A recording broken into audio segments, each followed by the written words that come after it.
Advanced Heroquest Gaming Aids. The Jabberwock. With each new incursion comes some new, unimaginable horror. Some impossible beast warped by the energies of chaos. Many of these creatures are unclassifiable, uniquely disturbing entities so overwhelmed with corruption that their very natures bar them from reproducing. However, a few breed and do spawn a new race of horrors. One such race is the Jabberwock. Although it can reproduce, few members of its kind have any shared characteristics, being subject to an appalling number of mutations. Reinhold Schendt, Scholar of the Fantastic.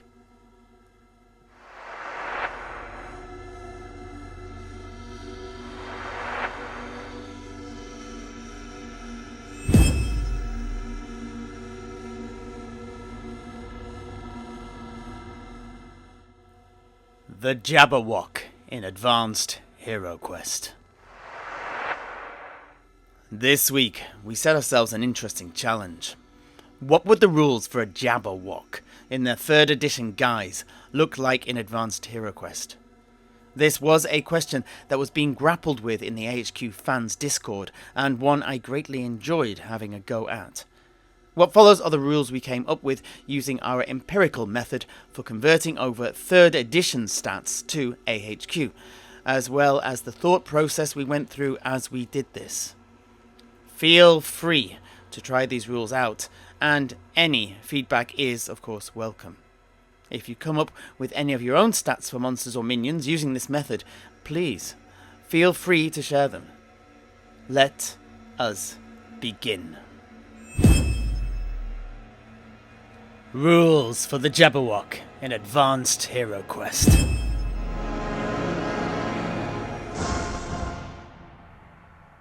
In the original Warhammer Fantasy Bestiary, you paid a flat 200 points to use a Jabberwock, and then you'd roll a d6 for each of its stats before the game begins to see what you get.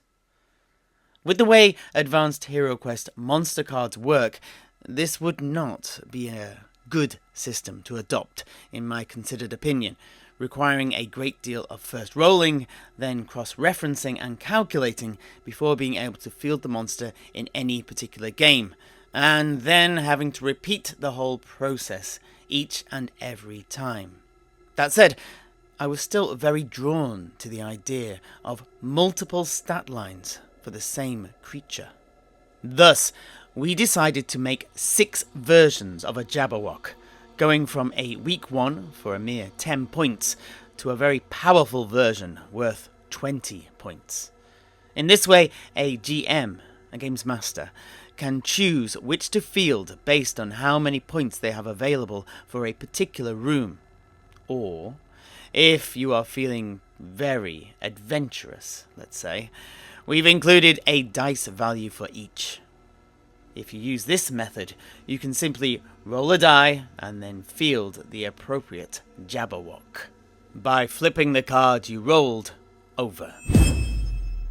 I decided on creating 3 subspecies of Jabberwock to represent these 6 variants.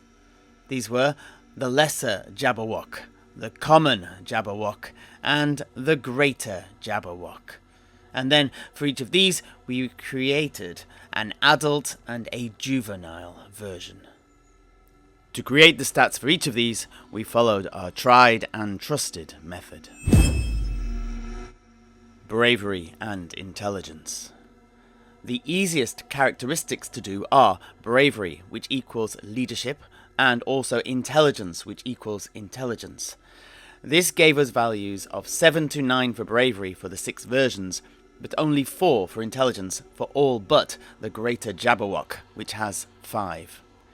Intelligence is actually quite an important stat for this creature, as it has a new rule, Stupidity. More on this later. Wounds. To generate the wounds characteristic, you simply add 2 to the Warhammer Fantasy Battle profile. This gave us wounds of 6 for the 2 lesser Jabberwocks, 7 for the common Jabberwock, and 8 for the greater Jabberwocks. Speed. Next up was the speed characteristic, and this stat necessitated the application of a modifier in order to keep the stat line within the maximums of the AHQ rules parameters. Normally, the speed characteristic is done by adding the movement stat to the initiative, and then sometimes applying a race modifier.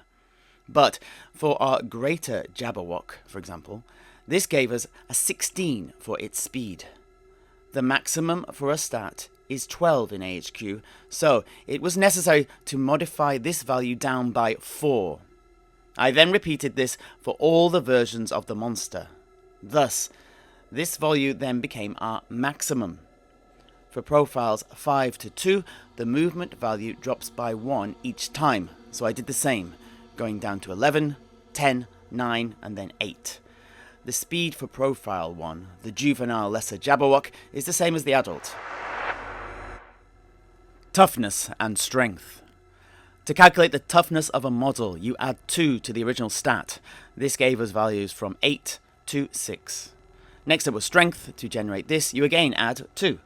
This gave us values from 9 to 6. Bow skill and weapon skill.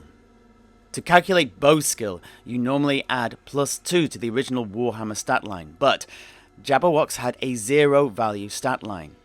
I initially gave them 0 in the AHQ, but then it was quite rightly pointed out to me that nothing has a 0 value in Advanced Heroquest, so it became 1. Weapon skill is simply calculated by adding +3 to the stat value. This gave us values from 9 to 7. Damage.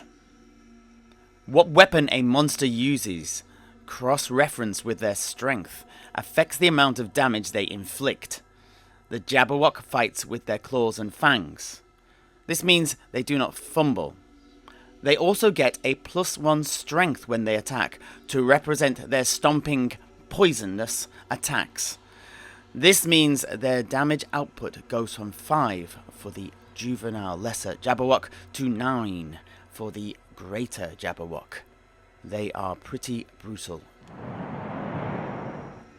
Special rules. I also gave the Jabberwocks the regeneration rule from the Advanced Heroquest rulebook, as well as the fearsome and large monster rules, and a new rule, stupidity. These are as follows. Regeneration. A monster which can regenerate recovers 1 lost wound at the beginning of each GM phase of every combat turn. Fearsome monster. Some monsters are so scary that they cause fear in other creatures, even heroes. If a fearsome monster has a hero or henchman in its death zone at the start of any combat phase, that model must be checked for bravery. You roll the dice. If the roll is greater than his bravery, the character will cower. If the roll is less or equal to its bravery, it is unaffected. A model that cowers may not move, unless they run, or attack, but they may open doors. Fearsome monsters are not themselves affected by this rule and do not have to make a bravery roll when fighting other fearsome monsters. Large monsters. Large monsters are so big that they have special rules for movement and death zones. These monsters come with bases which are larger than the normal ones we use. When we move them, we use one corner, the right forward, and move this corner the required number of squares. Large monsters also have death zones that occupy 8 spaces, as shown in the diagram.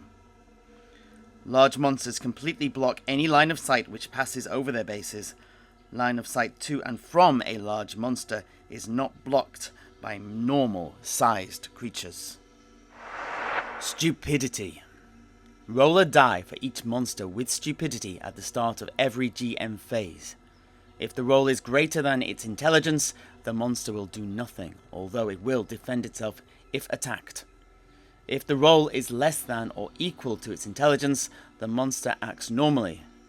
If the monster was attacked in the previous hero phase, it gets a -2 to its dice roll. This is a porting over of the original 3rd edition Warhammer Fantasy Battle rule for stupidity. If the Jabberwock is attacked by the heroes, it defends itself using its full weapon skill. The weapon skill does not go down to 1, as sometimes happens when a model is prone. Also, there is a -2 on its stupidity roll if heroes attacked the Jabberwock in the previous hero phase. This means that if a Jabberwock was attacked, it will be easier to activate in the subsequent GM phase. And with that, the stats were complete. Overall, I feel that this makes even the juvenile lesser Jabberwock quite a challenge. For ease of use, I have turned these rules into bespoke reference cards, and there is a link to download each in this video's description. Each has a back, so simply print off the sheet, fold it in half, and then glue. We also laminated our cards. If you try out the Jabberwocks in your games, we'd love to hear how they do. We've also included a blank Jabberwock stat card if you wish to create your own rules for them, different than what we have done. Good luck.